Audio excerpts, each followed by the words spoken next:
Seigneur, on te remercie pour ta parole. On est là près de toi, devant toi. On veut te demander que tu sanctifies ton nom, que ta présence soit honorée au milieu de nous, que tu sois le centre, qu'on reconnaisse qui tu es au-dessus de tout. Nous sommes tes créatures et nous sommes également tes rachetés. Nous voulons nous en remettre à toi. Nous voulons te demander aussi pour les enfants à l'arrière que tu puisses bénir les monitrices d'école du dimanche, que tu puisses, Seigneur, me bénir et me remplir de ton Esprit Saint.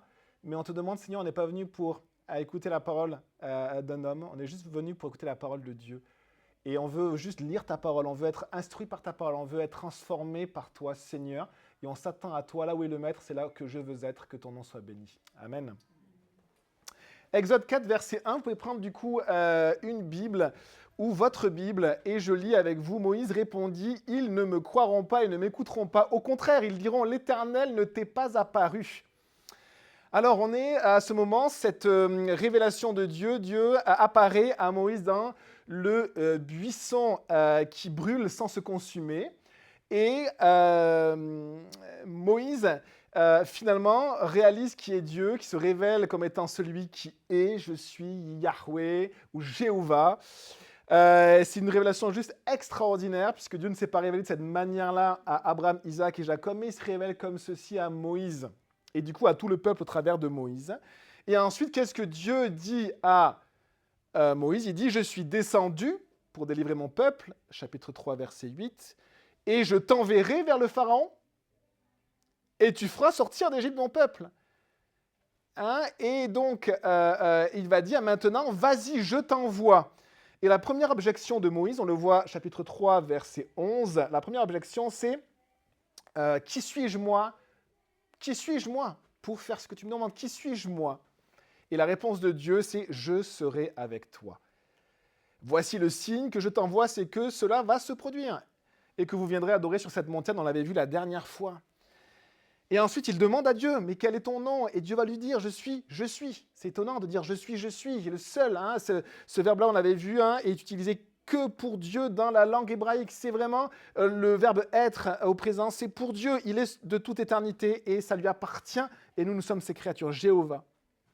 Puis, Dieu demande à Moïse de répéter au peuple, « J'ai dit, je vous ferai monter de l'Égypte où vous souffrez. » Et Dieu va dire à Moïse, « Ils t'écouteront. » Et puis Dieu indique à Moïse ce qui va se produire. « Le roi n'écoutera pas, mais je le frapperai, lui et son peuple, par toutes sortes de prodiges. Après cela, il vous laissera partir. » Et le peuple d'Égypte même va vous regarder avec faveur et vous repartirez avec tous ces biens. Là, on voit que Dieu annonce à Moïse, et sûrement pour que Moïse ne se décourage pas, puisque quand il va devoir en fait aller devant le Pharaon, être intermédiaire entre le peuple et Pharaon, le peuple et Dieu, et il va pouvoir se décourager. Et Moïse a la parole de Dieu pour ne pas être découragé.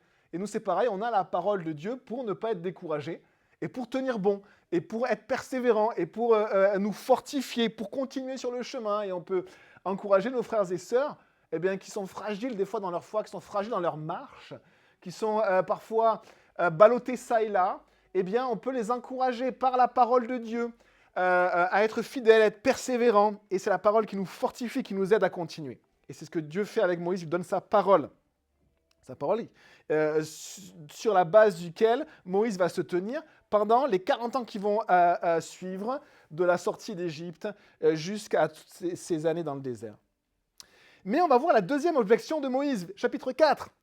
Chapitre 4, verset 1, Moïse a une deuxième objection devant Dieu. Et ce texte va nous parler de nos résistances.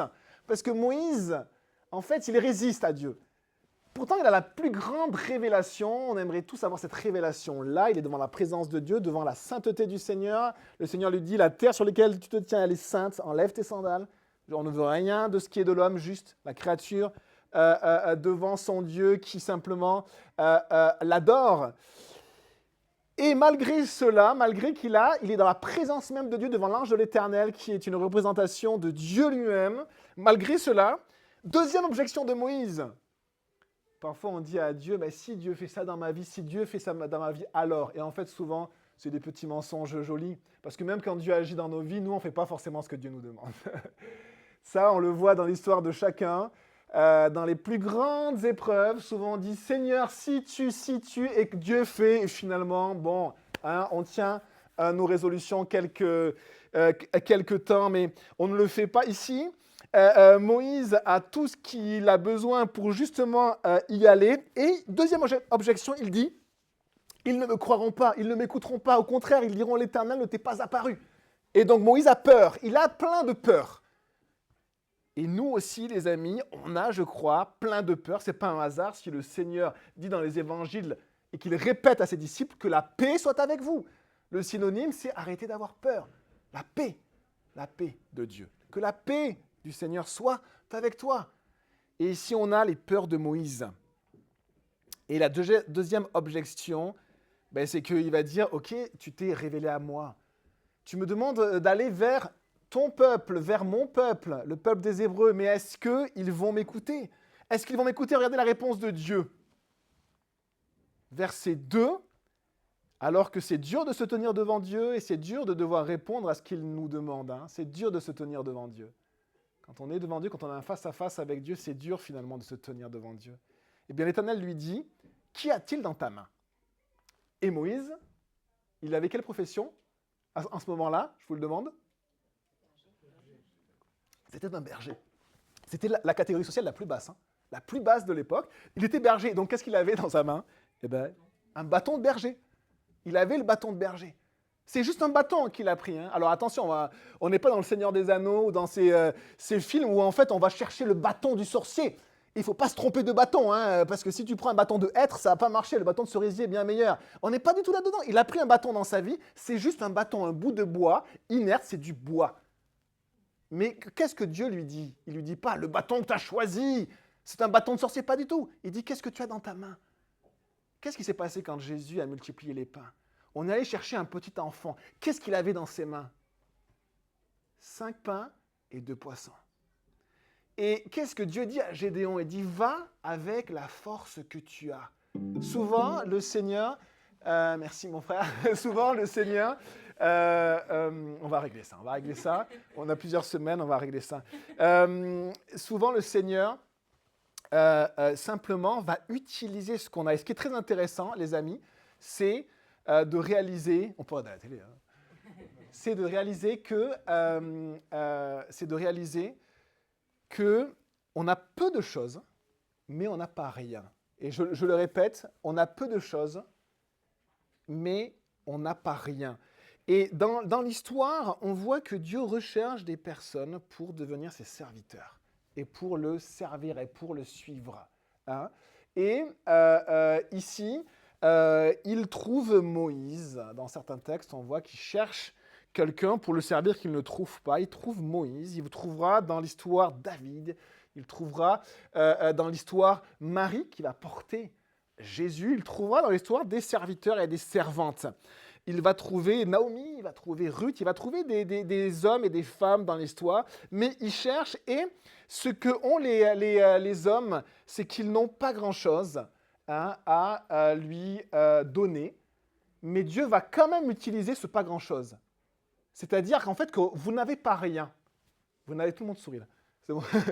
Vous n'avez pas rien, et vous n'avez pas rien, et Dieu veut utiliser ce peu de choses que vous avez. Et donc, il dit à Moïse, qu'as-tu dans la main? Pas grand-chose, un bâton. Et Dieu va dire, du coup, je vais utiliser ce bâton-là. Et c'est un enseignement aussi que Dieu nous donne pour nous ce matin.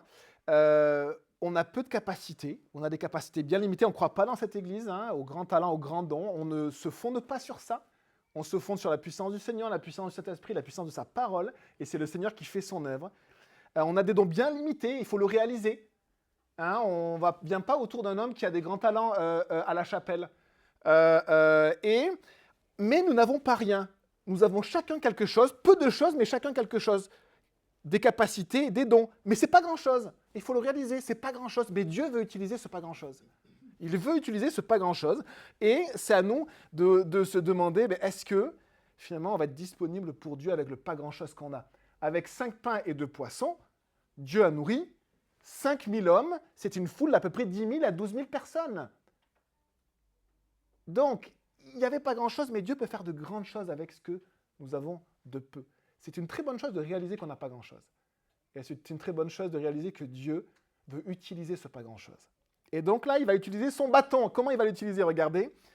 Je pense qu'on va fuir avec Moïse. L'Éternel dit, verset 3, « Jette-le par terre. » Il le jeta par terre, et le bâton se changea en serpent. Moïse prit la fuite devant lui. Je ne sais pas si vous imaginez, c'est juste un bout de bois. Hein. Il dit, jette le bâton. Bon, Moïse il dit, bon, bah, allons-y, on va peut-être alimenter le feu. Il jette le bâton et ça devient un serpent. Et le fait que Moïse fuit, mais directement, littéralement, il a la frousse. Il voit ce serpent et il détale. Pourtant, Moïse était un homme du désert. Et pourtant, Moïse connaissait les différentes espèces de serpents. Et pourtant, là, il détale complètement. C'est-à-dire qu'il ne fait pas un pas en arrière pour rester en dehors du serpent. Il fuit. Et l'autre mot, ça c'est le mot serpent très général qui est utilisé en hébreu, l'autre mot qui va être utilisé quand justement ils vont faire ce signe-là et ce miracle devant Pharaon, c'est un autre mot qui désigne un grand serpent comme un monstre. Et vous savez que l'Égypte tenait beaucoup de choses pour des dieux, mais le serpent et le grand cobra, en fait, vous l'aviez sur la coiffe du pharaon. Et c'était un protecteur du pharaon. C'était une déesse protectrice du pharaon et de son trône lui-même. Et il est possible que justement le serpent qui apparaît, ça soit le serpent égyptien, le symbole égyptien, et que Moïse, en fait, il fuit. Il fuit. Et c'est très intéressant parce que qui a créé le serpent? C'est Dieu. Du bâton. Regardez la suite. Verset 4, l'Éternel dit à Moïse, tends la main et prends-le par la queue. Je ne sais pas si vous avez chassé des fois des serpents. Peut-être, il y en a qui ont déjà pris des serpents? Ah, tu vas nous raconter ton témoignage juste après. On va te donner 30 minutes. Et il ne faut pas prendre un serpent par la queue. Pourquoi? C'est la pire manière. Parce qu'en fait, le serpent, si vous le prenez par la queue, il a toute la liberté. En fait, il se retourne et il vous mord de suite. Un serpent, vous l'immobilisez par la tête, je suppose. Hein? Mais jamais par la queue. Donc ça veut dire qu'ici, Dieu demande à Moïse de prendre le serpent de la manière la plus dangereuse qui soit. Pourquoi? Parce que si vous le prenez par la queue, vous ne réduisez en rien ses capacités de mouvement et de morsure. Ses capacités ne sont pas réduites. Et donc, ça veut dire qu'on le prend de la manière la plus anodine possible et ça suffit pour le neutraliser. Regardez, il tendit la main et l'attrapa. Donc là, Moïse, il est obligé d'obéir. Il fuit. Dieu lui dit, Moïse, tu reviens, s'il te plaît, et tu prends le serpent et par la queue. Il le prend par la queue et regardez, le serpent redevint alors un bâton dans sa main. Dieu est celui qui crée le serpent et Dieu est celui qui domine sa créature. Il la domine totalement. Et vous savez quelle est l'image du serpent dans la parole de Dieu? C'est l'ennemi. Et vous savez que l'ennemi, Satan, a été créé par Dieu. C'était un ange de lumière. On peut même penser que c'était une sorte de leader de louange dans le ciel, parce qu'il y a une louange éternelle dans le ciel. Et quand on loue, on s'associe à la louange qui est faite par les anges devant Dieu. Et on peut penser que c'était cet être merveilleux qui a voulu être semblable à Dieu. Et regardez ce qui se passe. Dieu dit à Moïse, saisis-le juste par la queue. Et il devient un bâton, c'est-à-dire un objet inerte. Dieu montre sa puissance, mais aussi sa toute-puissance, qu'il est au-dessus de tout. Il est à la fois celui qui a créé toute chose et aussi l'ennemi qui est une créature. Satan est une créature, mais il la domine totalement. Totalement. Dieu domine totalement chaque chose et Dieu montre qu'il est au-dessus de tout. Ici, cette serpent nous représente, on pense, l'Égypte, avec cette déesse protectrice du trône même du pharaon. C'est vraiment la force de pharaon qui est là. Et à la fois, Dieu montre aussi à Moïse qu'il a créé l'Égypte. Il a permis à Pharaon d'être sur le trône. C'est ce qu'il dit à tous les souverains. Je t'ai donné le trône de Babylonie. Je t'ai donné le trône de la Syrie. Et qu'est-ce que, ici, Dieu montre? C'est qu'au moment où il le décide, toute puissance devient comme un bâton et un objet inanimé. Parce que Dieu est Dieu. Et toutes choses sont sous sa puissance et sous sa capacité. Est-ce que nous réalisons, les amis, parce que Satan nous a très souvent, par la peur, nous faisant croire qu'il a quasiment toute puissance sur nous. Et nous faisant croire qu'il a quasiment la même puissance que Dieu. Et vous avez vu ici Moïse? C'est même pas Dieu, c'est Moïse, c'est-à-dire qu'un intermédiaire, Dieu dit juste à un homme. comme vous et moi, juste à une personne, saisis-le par la queue. Regarde, il devient inoffensif parce que tu es dans ma main. Est-ce qu'on réalise, les amis, que la puissance du serpent a été entièrement vécue par Christ et l'ennemi est extrêmement limité pour nous atteindre? Et c'est une réalité. L'ennemi est extrêmement limité pour nous atteindre. Ça ne veut pas dire qu'il n'a pas de puissance, il est extrêmement limité. Et comment est-il décrit dans la parole de Dieu, à la fois comme le serpent et à la fois un lion rugissant? Pas un lion qui mord, il cherche à mordre, mais il ne peut pas mordre. Il ne peut attraper que les brebis qui s'éloignent, que celles en fait qui s'éloignent du troupeau, qui s'éloignent des mains du maître. Mais il ne peut pas, il ne peut que crier. Il ne peut que faire semblant d'avoir de la puissance, d'avoir toute puissance, mais il miaule. Et c'est un lion rugissant. Et ici, ça nous montre à quel point Dieu a sous sa main et sous sa puissance, toute puissance qui existe, toute domination est soumise à la puissance de Dieu. Même quand Satan vient devant Dieu pour éprouver Job, il est obligé de demander l'autorisation à Dieu d'éprouver Job. Et on va s'approcher un peu plus de qui est Dieu ce matin, parce que ce texte nous parle un peu plus de qui est Dieu, et avec cette incompréhension que nous avons, le mal ne vient pas de Dieu, mais Dieu permet le mal. Le mal ne vient pas de Dieu, mais Dieu des fois dit oui, vas-y, à Satan. Il a dit oui, vas-y à Satan pour qu'il éprouve Job. Et des fois, nous avons de l'épreuve, nous avons des maladies, nous avons des choses que Dieu a permises, clairement permises. Dieu a dit oui, oui. J'ai envoyé cette maladie, j'ai permis cette maladie, oui, j'ai permis ce deuil, oui, j'ai permis quelque chose d'horrible, j'ai permis des fois même un handicap à vie, on va le voir par la suite, un handicap. Et ici, on a vraiment cet enseignement de la parole de Dieu sur qui est Dieu. Vous savez, un pasteur témoignait qu'il avait acheté une maison et qu'elle était hantée. Les pasteurs de Calvary Chapel, ils sont un peu bizarres des fois, les pasteurs de Calvary Chapel, mais il disait, ma maison est hantée. Il dit, oh là, toi, tu vas perdre ton ministère. Et en fait, il se passait des choses bizarres dans sa maison. C'est qu'il y avait vraiment des manifestations surnaturelles. Imaginez avec ses enfants, etc. Et il avait peur. La lumière, tout d'un coup, tching, elle s'allumait. Ou elle s'éteignait. Et ce n'était pas un problème de compteur. Je le dis juste pour Sylvain, parce que c'est spécialiste électricité. Et il y avait vraiment des manifestations surnaturelles. Et un jour, pendant la nuit, eh bien, ils se réveillaient, ils avaient peur. Et à un moment donné, il s'est mis à rigoler. Parce qu'il s'est dit, mais si simplement ce que le diable peut faire, c'est allumer une lumière, eh bien, c'est qu'il n'a pas beaucoup de puissance. Parce que ses enfants, il ne les a pas écrasés sous un bus, ils ne pouvaient pas. Ses enfants étaient là. La maison, ils n'ont pas brûlé dans un feu, parce que le Satan ne pouvait pas. Ce que juste Satan pouvait faire, c'est allumer la lumière et l'éteindre, quand il voulait. Waouh! Mais rappelez-vous de ça. Rappelez-vous de ce serpent, où Dieu dit à Moïse, saisis-le par la queue, c'est un bâton inanimé, parce que c'est moi qui suis tout-puissant. C'est Dieu qui est tout-puissant, et il faut que ça nous encourage. Dieu a vaincu Satan par la croix. Il a vécu entièrement Satan. Et arrêtons de prendre Satan pour Dieu. Arrêtons de prendre Satan comme le Tout-Puissant. Mettons-nous dans les mains de Dieu. Et oui, parfois nous serons éprouvés. Oui, parfois, mais tout est dans la main de Dieu. C'est ce que nous enseigne la parole de Dieu ce matin. Il faut le croire parce que c'est vrai. Verset 5, l'Éternel dit, « Voici ce que tu feras afin qu'ils croient que l'Éternel, le Dieu de leurs ancêtres, est apparu, le Dieu d'Abraham, le Dieu d'Isaac et le Dieu de Jacob. » Deuxième signe que Dieu donne, verset 6. L'Éternel lui dit encore, « Mets ta main sur ta poitrine. » Regardez ce qui est très étonnant. Il mit sa main sur sa poitrine. Donc il met sa main proche de sa chair, puis il la retira, et voici que sa main était couverte de lèpre blanche comme la neige. Qui a amené la lèpre ici?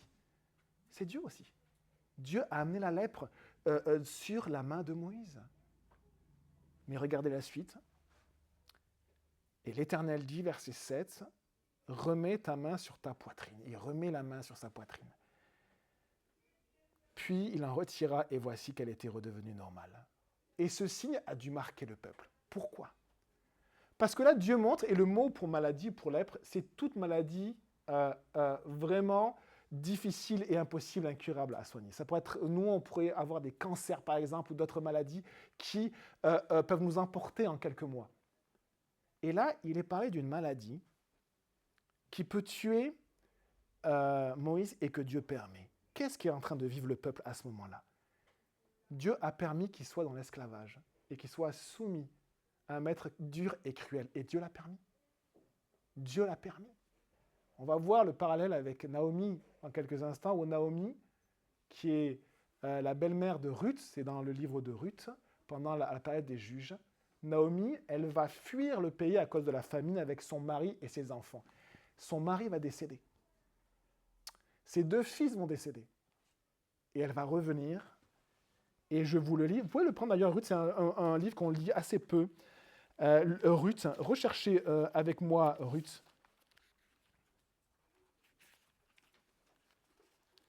Après, Josué juge Ruth. Et prenez chapitre 1, verset 13. Vous allez voir comme c'est étonnant. Ruth 1, verset 13, il est dit ceci.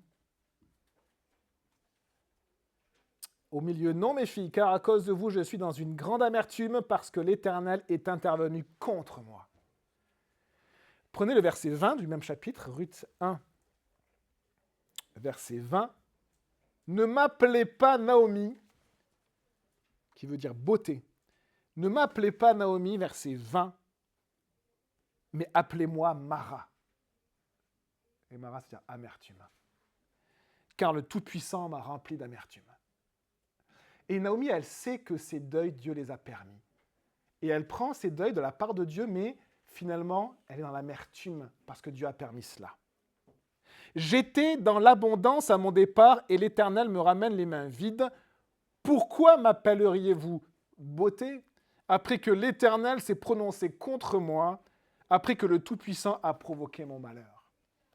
Et Naomi, elle prend les deuils qu'elle a vécus de la part de Dieu aussi. Et c'est super dur parce qu'on n'a pas de réponse à cela. Dieu montre qu'il est tout-puissant et que parfois il permet la maladie ou le deuil. C'est lui qui a mis la maladie sur la main de Moïse. Mais regardez ce qui se passe aussi. À la fin de la vie de Naomi, les amis, prenez-le. Et Dieu montre aussi qu'il est. Il est tout-puissant. Il permet les épreuves pour nous éprouver, nous sanctifier ou pour le dessein qu'il a prévu. Lui, parce qu'il est Dieu et qui est l'homme pour intervenir contre Dieu et lui dire « Que fais-tu ? Qui est l'homme ?» Et chapitre 4, verset 14, elle va avoir un petit-fils au travers de sa belle-fille, Ruth, qui va se marier avec Boaz. Ce fils, ils vont l'appeler Obed, qui veut dire serviteur. Ce fils va avoir un fils qui va s'appeler Isaïe. Et ceux qui connaissent un tout petit peu les généalogies, minimum de généalogie biblique, Isaïe, la racine d'Isaïe, le rejeton d'Isaïe, Isaïe va engendrer David, le roi David. Et on voit que Dieu change son deuil en joie. Et que Dieu même la met dans la lignée du Messie. C'est-à-dire que l'abondance qui suit l'épreuve est plus grande. Mais Dieu a quand même envoyé l'épreuve et Dieu a aussi béni. Dieu fait ça. Et c'est Dieu. Dieu qui est au-dessus de tout. Est-ce que nous reconnaissons qui est Dieu? Souvent, nous voulons que Dieu d'amour. On veut que un Dieu d'amour. Ah, je t'aime, je t'aime, je t'aime, tu es bien, tu es bien, tu es précieux, tu es précieux, tu es précieux, tu es précieux. Pourquoi les épreuves, Seigneur? Parce qu'il est Dieu. Parce qu'il est Dieu et Dieu est Dieu. Et nous sommes des créatures. Et quand nous sommes devant qui est Dieu, c'est dur de se tenir dans la présence de Dieu. Et Moïse a du mal à se tenir dans la présence même de Dieu. Et parfois, les épreuves nous font tenir dans la présence de Dieu, les amis. Peut-être parfois, elles nous en éloignent parce qu'on ne les supporte pas ou qu'on ne les souhaite pas. Mais Ruth 4, verset 14, les femmes dirent à Naomi, « Béni soit l'Éternel qui ne t'a pas laissé. Manquez aujourd'hui d'une personne ayant le droit de rachat, que son nom soit célébré en Israël. Cet enfant, verset 15, sera ton réconfort et le soutien de ta vieillesse, car ta belle-fille qui t'aime l'a mise au monde, elle qui vaut mieux pour toi que 7 fils. » C'est étonnant cette prophétie, cette parole vraiment de connaissance de ces sœurs qui chantent de son village et qui lui disent « Tu as perdu 2 fils. Tu en as récolté 7. Même plus que 7. Même plus que 7. » C'est étonnant de voir ce que Dieu fait. On le voit avec Job aussi, qui a été éprouvé, qui aura plus par la suite. On le voit ici avec l'épreuve du peuple, de l'esclavage pendant des générations. Mais ce qu'il aura par la suite sera meilleur que ce qu'il avait avant l'esclavage. Il aura un pays. C'est étonnant ce que Dieu fait, mais Dieu montre et révèle qu'il est Dieu. Et est-ce que nous réalisons et nous acceptons qu'il est Dieu, réellement Dieu? Dieu de toutes choses. Dieu est au-dessus de toutes choses, au-dessus de la maladie et au-dessus de la bénédiction. Et est-ce que je prends les deux de la part du Seigneur? Parce qu'il est Dieu.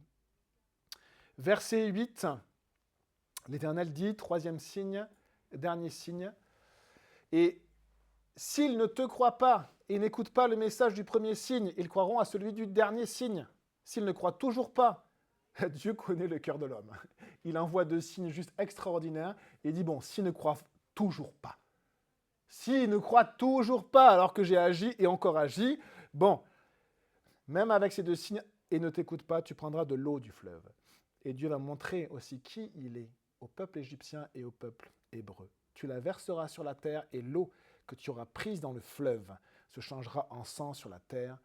Que s'est-il passé dans le fleuve? Juste au début de la vie de Moïse, on a tué toute une génération de bébés mâles dans le fleuve.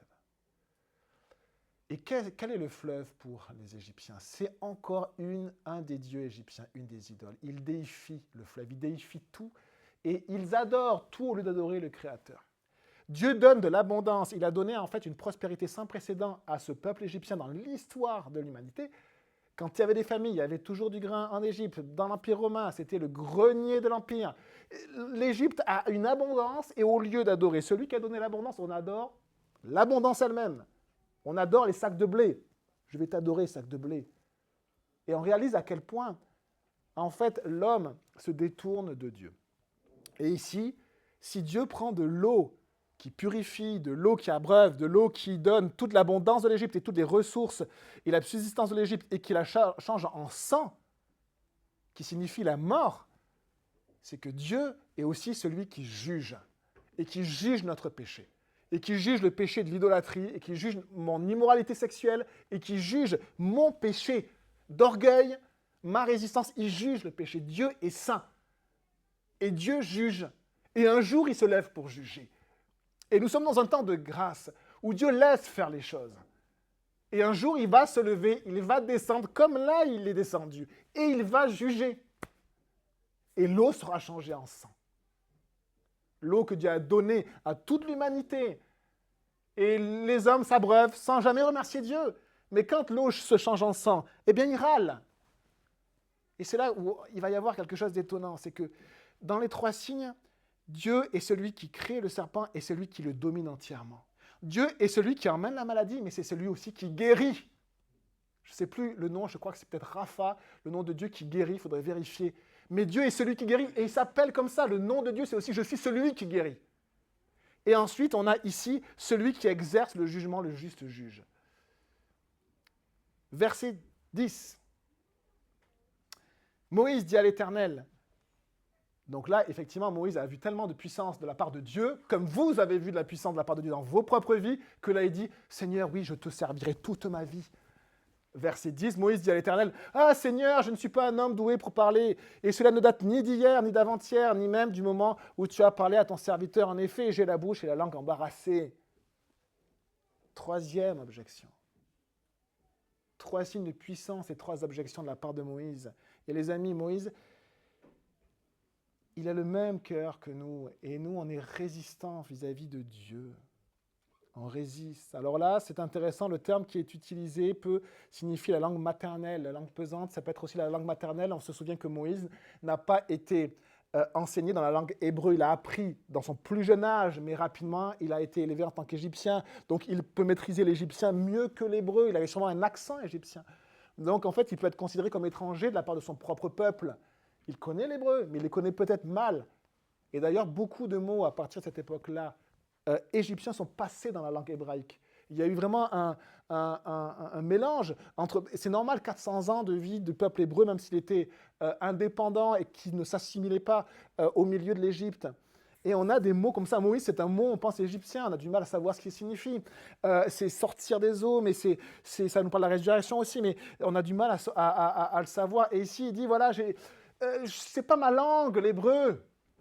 Et aussi, on va voir par la suite qu'il y a plus que cela. Il y a plus que cela, puisqu'on pense que Moïse et le Seigneur va lui parler sa langue. Et on pense que Moïse avait aussi un problème de diction qu'il était lent ou qu'il cherchait les mots, ou qu'il des fois il bloquait sur des mots, peut-être qu'il avait un petit bégaiement et qu'il avait du mal à parler, peut-être. Et Dieu, ça n'a aucune importance pour lui que Moïse bégaye ou a du mal à parler. La puissance ne change pas parce qu'elle vient de Dieu. Et Dieu, c'est très étonnant de voir que ça n'a pas d'importance pour lui. Mais ce qui est intéressant, c'est que Moïse se dit, mais qu'est-ce que vont penser les autres ? Je ne suis pas un homme doué. Et c'est une bonne chose de réaliser, de dire ça à Dieu. Parfois, peut-être, quand on vous a fait croire qu'il y a des talents dans l'Église, etc., nous, on dira la même chose. Reconnaissez que vous n'êtes pas de grand-chose et Dieu va vous utiliser. Et ici, il se dit, mais qu'est-ce qu'ils vont dire, qu'est-ce qu'ils vont penser ? Et nous, c'est pareil, qu'est-ce qu'ils vont penser si j'aime me louer debout et que je me mets debout pour louer ? Qu'est-ce qu'on va penser si je prie à haute voix devant mes frères et sœurs ? Qu'est-ce qu'on va penser ? Qu'est-ce qu'on va penser si je vais là et je fais ceci ? Qu'est-ce qu'ils vont penser ? Et on a plein de résistance, mais plein de peur. Qu'est-ce que vont penser les autres ? Qu'est-ce que vont penser les autres ? Et Dieu me dit, c'est moi qui te demande de faire cela, alors fais-le. Parce que je te le demande, c'est Dieu qui demande, fais-le. Loue-moi de la manière qui me glorifie, prie-moi dans mon église, va parler de moi à ton voisin, va faire ce que je te demande, va demander pardon. Va proposer ton aide, va faire ce que je te demande. Que vont-ils dire, que vont-ils penser, la peur de ce que les autres vont penser ? Et ce qui est intéressant, c'est que l'être humain est pris par un esprit de timidité. Qu'est-ce que vont penser les autres ? Timidité.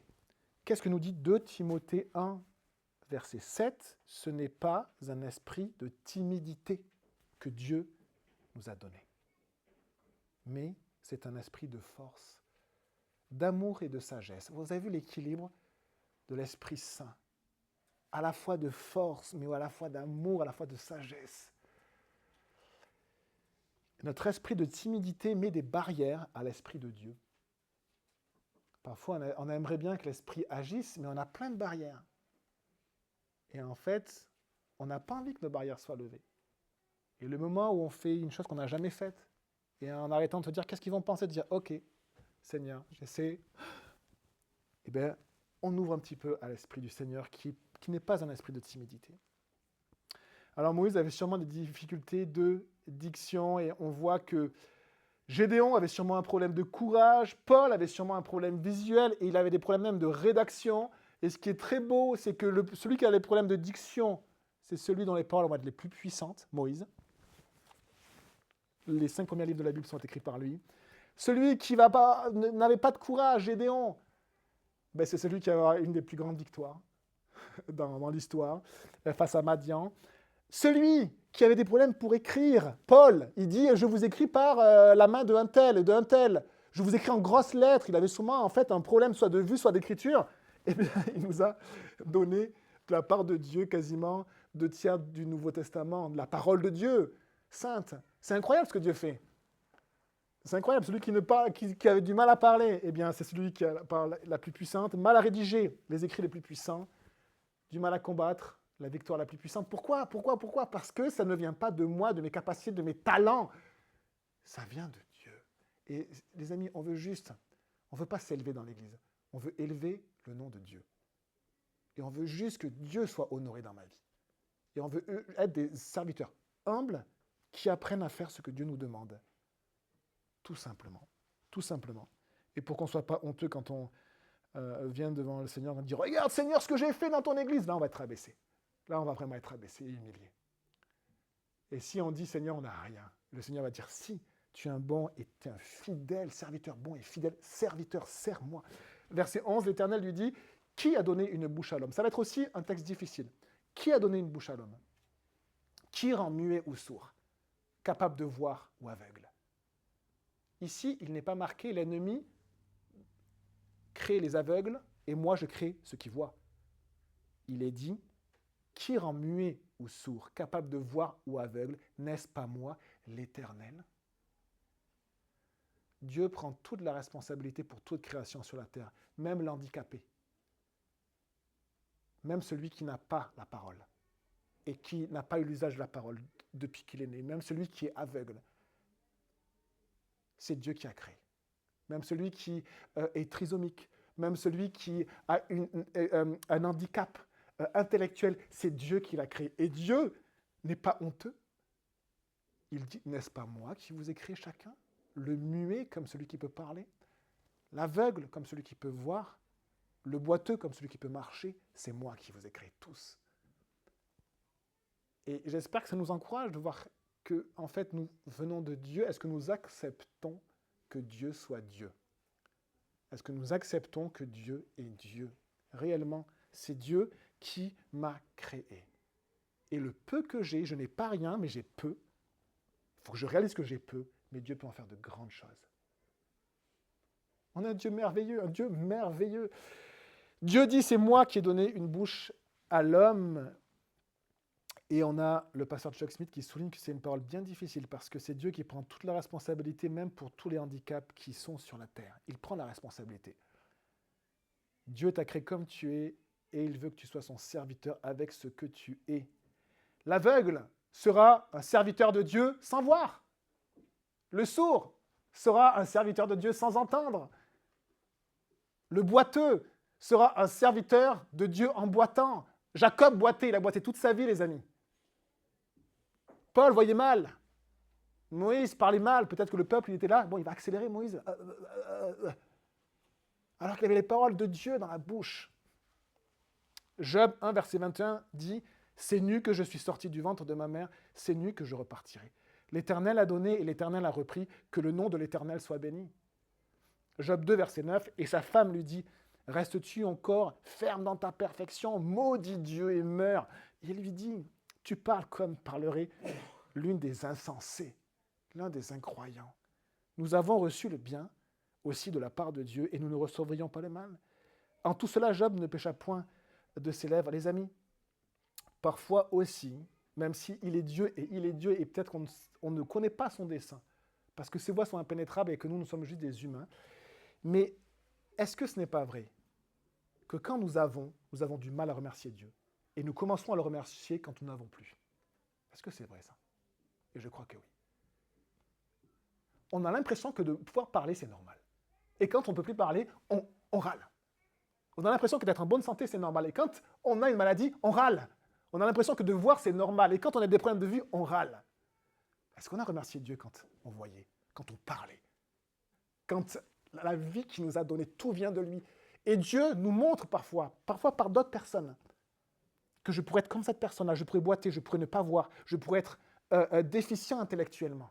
Et Dieu m'aurait créé de la même manière et que son nom soit loué de la même manière. Est-ce qu'on réalise ceci? C'est moi.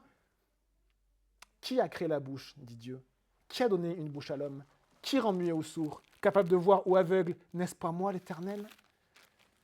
Et regardez ce que Dieu dit. Maintenant, vas-y. Je serai moi-même avec ta bouche et je t'enseignerai ce que tu devras dire, verset 12. Alors là, on peut se dire, waouh! Waouh! Là, Moïse, c'est sûr, il va y aller. C'est merveilleux, verset 13. Moïse dit, ah Seigneur, envoie quelqu'un d'autre que moi. Peut-être en bégayant, il faudrait que je vous fasse en bégayant. Ah, Seigneur, envoie quelqu'un d'autre que moi. Et Moïse refuse toutes les grâces que Dieu lui fait. C'est très étonnant. Et les amis, la parole de Dieu ne nous montre jamais des défauts pour qu'on les pointe vers l'extérieur. Il nous montre toujours quelque chose pour qu'on réalise que c'est en moi, parce que c'est un miroir qui révèle mon cœur.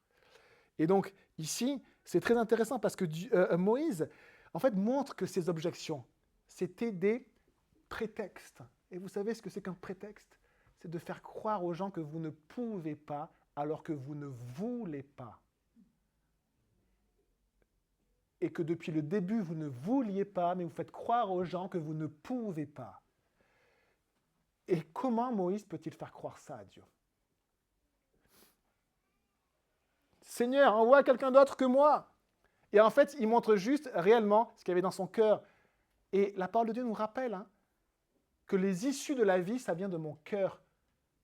L'immoralité, l'adultère, les meurtres, les colères, l'idolâtrie, ça vient de mon cœur. L'orgueil, les mauvaises pensées, ça vient de mon cœur. Et ici, on est face au cœur de Dieu, face au cœur à la fois de Dieu, c'est vrai, et le cœur de Moïse, parce qu'on voit finalement qu'il ne voulait pas, en fait. Et c'est intéressant parce que, et nous,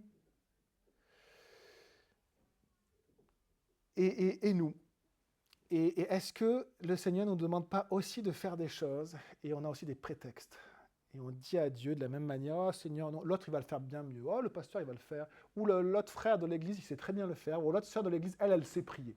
Moi je ne sais pas prier, je ne vais pas prier à haute voix, elle sait. Eh bien souvenez-vous de Moïse, et souvenez-vous de ce que Dieu fait. Et que Dieu se glorifie avec ceux simplement qui le servent avec le peu de choses qu'ils ont. Le peu de choses qu'ils ont. Parce qu'il est Dieu. Vous voulez glorifier Dieu? Reconnaissez-le comme Dieu dans votre vie. Verset 14, alors la colère de l'Éternel s'enflamma contre Moïse. En fait, ici, Moïse, par ses résistances, il porte atteinte à Dieu lui-même. En fait, quand on méprise l'action et la capacité de Dieu, parce que c'est ce qu'il méprise, Dieu lui dit, je serai avec toi. C'est moi qui vais le faire, c'est pas toi, je vais mettre même mes mots dans ta bouche. Et il refuse quand même. Donc là, en fait, qu'est-ce que fait Moïse?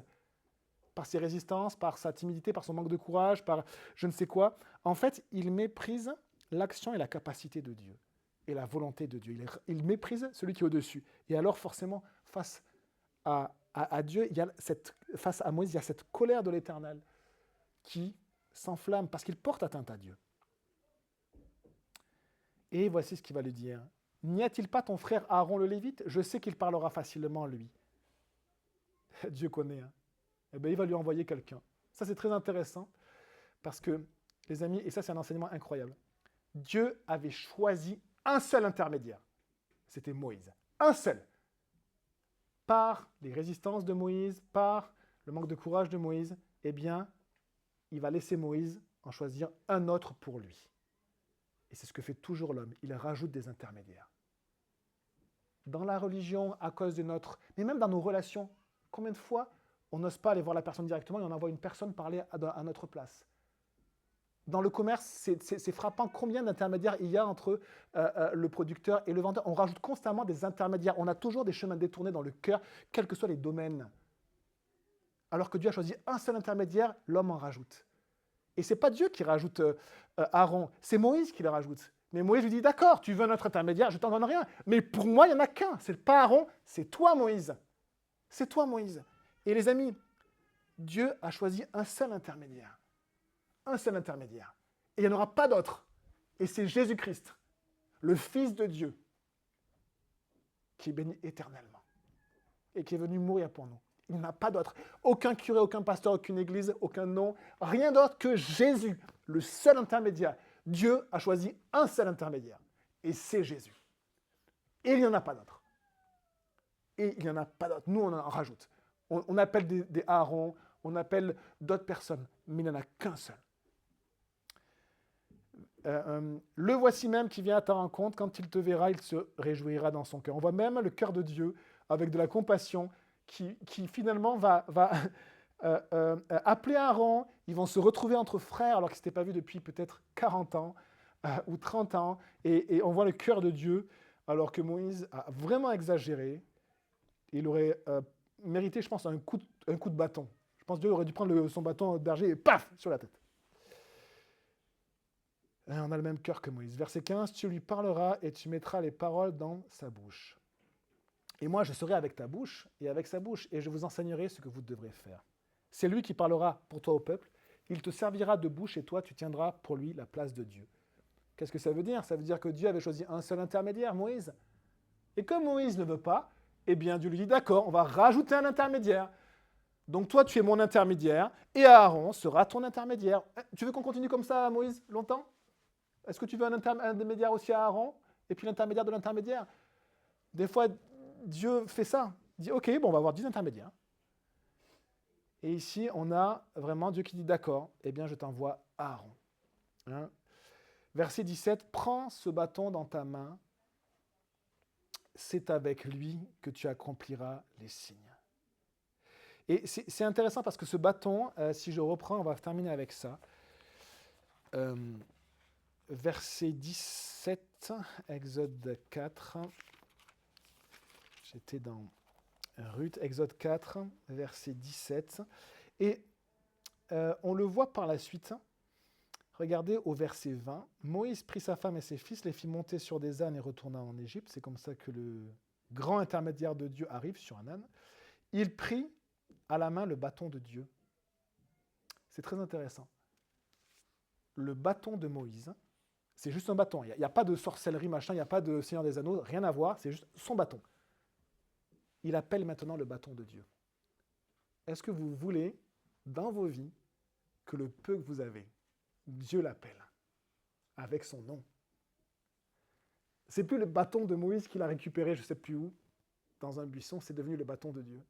C'est beau de voir que Dieu veut nous consacrer à lui, être entier pour lui.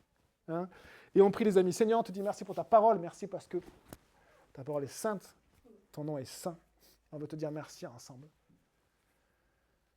Que ton nom soit béni, Seigneur. Amen.